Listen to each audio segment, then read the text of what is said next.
uh, I kind of do this like you think about it like if somebody approaches you on the street and they try and hand you something, your first reaction is like, "What?" Like I Mhm. don't want to take that thing.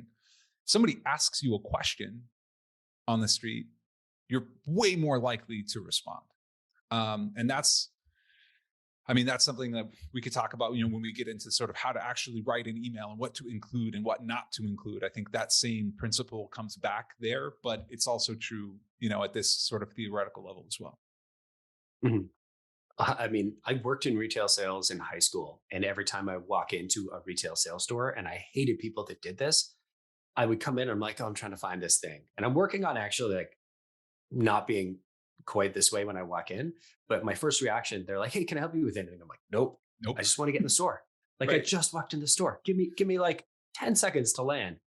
And they're like, "Hey, what are you looking for?" I'm like, "Back I off, don't bud." I don't know. I don't know what I'm looking for. Yeah. And I've specifically walked into the store to buy something and buy something, usually something specific. I'm not going into like look around. It's like, I need to get ski poles. And they're like, "Hey, Right. can I help you with anything?" I'm like, "No." And so I lie to them. Like, and if this happens in reality, when I physically walk somewhere, like imagine how I respond over email. 100%. 100%.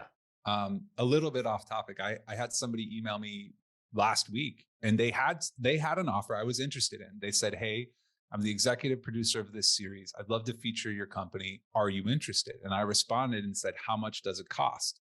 And they responded and said, I can't tell you over email unless we talk." What they didn't know is I had to submit my budget request that day.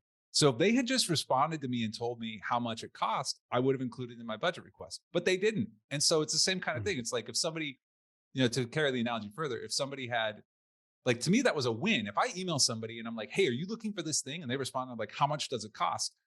If you walk into a store and they're like, "Can I help you?" And you're like, "Yeah, I need ski poles." And they're like, "I can't show you the ski poles until I show you the shorts." You're like, "What?" Like, Yeah. no, that's not how this works. It's not what I'm We got to after. do a full assessment first. Yeah, exactly.